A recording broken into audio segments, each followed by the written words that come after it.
తిరుపతిలో జరిగినటువంటి సంఘటన చాలా దురదృష్టకరం, బాధాకరం. చనిపోయిన కుటుంబాలకు ప్రగాఢమైనటువంటి సంతాపం వ్యక్తం చేస్తూ ఉన్నాం. ఆంధ్రప్రదేశ్ ప్రభుత్వానికి మరియు టీటీడీ బోర్డు వాళ్ళందరికీ కూడా మేము విజ్ఞప్తి, ఇలాంటివి జరగకుండా పకడ్బందీ ఏర్పాట్లు చేసుకోవాల్సిన అవసరం ఉంది.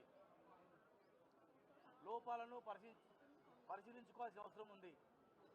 లోపాలను సరిదిద్దుకోవాల్సిన అవసరం ఉంది. బ్రహ్మోత్సవాలు కానీ, ఇలాంటి ప్రత్యేకమైన దర్శనాలు, వైకుంఠ ఏకాదశి కానీ, ఇలాంటి సందర్భాల్లో అత్యధిక భక్తులు వచ్చేటువంటి తెలంగాణ కావచ్చు, అటు తమిళనాడు కావచ్చు, రెండు తమిళనాడు తెలంగాణ రాష్ట్రాలకు సంబంధించినటువంటి ప్రభుత్వాలతో మాట్లాడి వాళ్ళ సిబ్బందిని కూడా, అదనపు సిబ్బంది కూడా తీసుకున్నట్లయితే ఆయా రాష్ట్రాల నుంచి వచ్చే భక్తులను వాళ్ళు కంట్రోల్ చేయడానికి కూడా అవకాశం ఉంటుంది. రెండవది, ఇలాంటి సందర్భాల్లో టోకన్లు ఉన్న వాళ్ళు మాత్రమే పోవడానికి అవకాశం ఉంటుంది పైకి. కానీ టోకన్లు దొరుకుతాయని చెప్పి 10 మంది వెళ్తారు, కొంతమంది మాత్రం అవకాశం ఉంటుంది. ఇలాంటి సందర్భాల్లో హైదరాబాద్లో టీటీడీ కార్యాలయం ఉంది. ఇక్కడ కూడా ఆ టోకన్ సౌకర్యాలు, బుకింగ్ సౌకర్యాలు ఇక్కడ ఏర్పాటు చేస్తే ఎవరికైతే దర్శనం టోకన్ దొరుకుతుందో వాళ్ళు మాత్రమే అక్కడ దర్శనం పోతారు. అన్నప్పుడు తొక్కిసలాట జరగదు. టోకన్ దొరకకపోయినా ట్రై చేద్దామని పోయి చాలామంది ఆ గుంపులో ఇలాంటి సంఘటన జరిగే అవకాశం ఉంది. కనుక మీరు ఆలోచన చేసి హైదరాబాద్లో కూడా టోకన్ సౌకర్యం కలిగేటువంటి ఏర్పాటు ఇక్కడ, ప్లస్ బాధ్యులను గుర్తించి, లోపాలను గుర్తించి అలాంటి జరగకుండా చేయాలి. గతంలో మేము మా మనోభావాలను అక్కడ తెలియజేసినాం.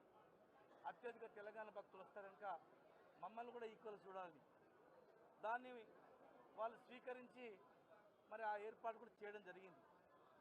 చాలామంది రకరకాలుగా విమర్శలు మాట్లాడినా అంతిమంగా వాళ్ళు ఆలోచన చేసేది, వీళ్ళు అడిగిన దానిలో ధర్మం ఉంది, అత్యధిక తెలంగాణ భక్తులు వస్తున్నారు కనుక ఆ భక్తులకు, సామాన్య భక్తులకు కానీ ఇతరులకు కానీ ఈక్వల్గా చేద్దామని చెప్పి చేయడం జరిగింది. ఈ విషయంలో కూడా మేము చెప్తా ఉన్నాం, ఆ ప్రాంతంలో దేవుడు ఉండొచ్చు, కానీ ప్రతి ఇంటికి, తెలంగాణలో ప్రతి ఇంటి దైవం ఆ వెంకటేశ్వర స్వామి. ప్రతి కుటుంబం ఆడికి పోవాల్సిందే. కనుక అక్కడ దర్శనానికి ఇక్కడ కౌంటర్లు ఏర్పాటు చేయండి. చాలామంది భక్తులు అక్కడ పనిచేయడానికి, సేవ చేయడానికి కూడా వస్తారు. ఇంకా ఏవైనా సహకారం ఉంటే మేమందరం కూడా చేయడానికి సిద్ధంగా ఉన్నాం. ఆ లోపాలను గుర్తించి సరిచేయాలి. దేవుని ప్లేస్ కనుక మేము ఎక్కువ మాట్లాడలేకపోతున్నాం. దయచేసి మీరే సమీక్షించుకొని పునరావృతం కాకుండా చేయాలా.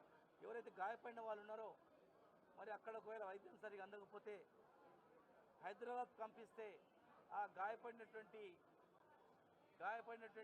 వాళ్ళందరినీ మేము దగ్గరుండి బాగు చేయిస్తాం. రెండు రాష్ట్రాల్లో కలిసిమెలిసి అభివృద్ధి చేసుకుందామన్నాం, కలిసిమెలిసి ఉండాలన్నాం. దేవుని దగ్గర కూడా వ్యత్యాసాలు ఉండొద్దని చెప్పినాం. ఇంకా ఏమైనా వ్యత్యాసాలను సరి చేసుకోవాలని చెప్పి కూడా ఈ సందర్భంగా విజ్ఞప్తి చేస్తున్నాం.